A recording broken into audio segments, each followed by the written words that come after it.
ആരോഗ്യം നിലനിർത്താൻ മാത്രമല്ല ജീവിതത്തിലെ പ്രതിസന്ധികളെയും വെല്ലുവിളികളെയും ചെറുത്തു നിൽക്കാനും സധൈര്യം മുന്നോട്ടു പോകാനുള്ള ഊർജവുമടക്കം യോഗ നൽകുന്നുവെന്ന് ഓർമ്മിപ്പിച്ച് മോദിയുടെ വാക്കുകൾ ശ്രദ്ധേയമാകുന്നു. നിത്യജീവിതത്തിൽ യോഗ ഉൾപ്പെടുത്തുന്നതിന്റെ പ്രാധാന്യമാണ് അദ്ദേഹം വീണ്ടും ഓർമ്മിപ്പിക്കുന്നത്.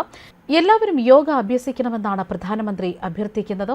ഇന്നേക്ക് 10-ാം നാൾ ലോകം 10ാമത് അന്താരാഷ്ട്ര യോഗ ദിനം ആചരിക്കും.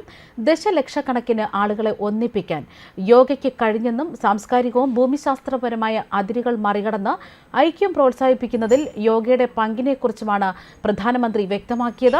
യോഗ അഭ്യസിക്കാൻ പ്രോത്സാഹിപ്പിക്കുന്നതിനായി വരും ദിവസങ്ങളിൽ വീഡിയോകൾ പങ്കുവയ്ക്കുമെന്നാണ് പ്രധാനമന്ത്രി അറിയിച്ചിരിക്കുന്നത്.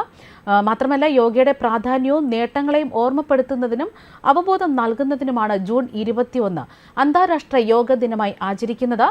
2014 സെപ്റ്റംബർ 27 UN ജനറൽ അസംബ്ലിയുടെ 69ാമത് സെക്ഷനിൽ നടത്തിയ പ്രസംഗത്തിലാണ് പ്രധാനമന്ത്രി നരേന്ദ്രമോദി യോഗയ്ക്കായി ഒരു ദിനം സമർപ്പിക്കുക എന്ന ആശയം മുന്നോട്ട് വെച്ചത്.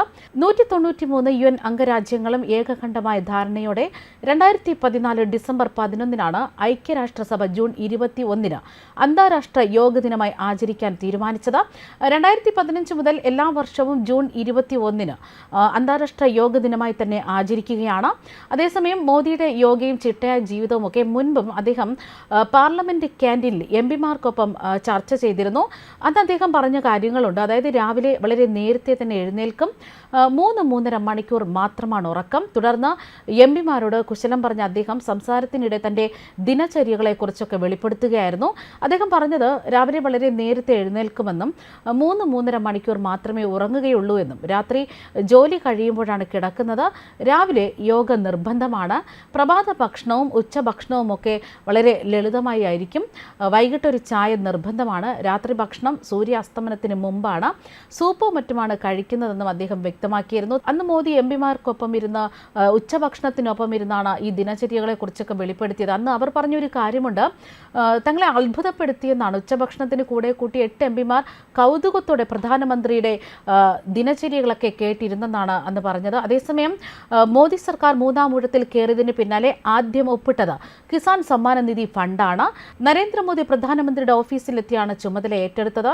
തുടർന്ന് കർഷകർക്ക് കിസാൻ സമ്മാന നിധിയുടെ തുക അനുവദിച്ചാണ് പുതിയ ഭരണത്തിന് മോദി തുടക്കമിട്ടതും. ഈ പദ്ധതിയിലൂടെ 9 കോടിയിലേറെ കർഷകർക്ക് 20,000 കോടി രൂപ അനുവദിച്ചുള്ള ഫയലാണ് മോദി ഒപ്പുവെച്ചതും.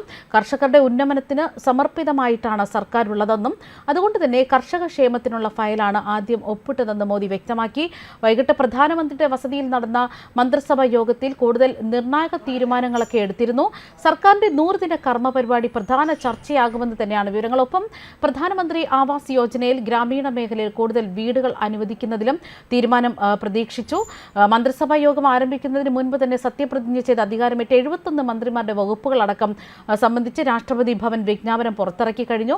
സുപ്രധാന വകുപ്പുകളായ ധനകാര്യം, പ്രതിരോധം, ആഭ്യന്തരം, വിദേശകാര്യ വകുപ്പുകളെല്ലാം തന്നെ BJP നിലനിർത്തിക്കൊണ്ട് തന്നെയാണ് ഇത്തവണ വകുപ്പുകളടക്കം പ്രഖ്യാപിച്ചിരിക്കുന്നത്.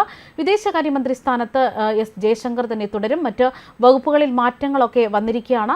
ഘടകകക്ഷികൾക്ക് 5 ക്യാബിനറ്റ് പദവികളായിരുന്നു നൽകിയതും. JDU-വിനും TDP-ക്കും പ്രധാന വകുപ്പുകൾ തന്നെ നൽകിയിട്ടുണ്ട്. ലോക്സഭാ സമ്മേളനം ജൂൺ 18 മുതൽ വിളിച്ചു ചേർക്കാൻ രാഷ്ട്രപതിയോട് ശുപാർശ ചെയ്യാൻ തന്നെയാണ് കേന്ദ്ര സർക്കാർ ആലോചിക്കുന്നത്. ആദ്യ 2 ദിവസങ്ങളിൽ എംപിമാരുടെ സത്യപ്രതിജ്ഞ നടക്കുകയും ജൂൺ 20 സ്പീക്കർ തിരഞ്ഞെടുപ്പും. ആരാകണം സ്പീക്കർ എന്നതിൽ ഭരണപ്രതിപക്ഷ മുന്നണികൾ ചർച്ച ആരംഭിച്ചിട്ടില്ല ഇതുവരേക്കും.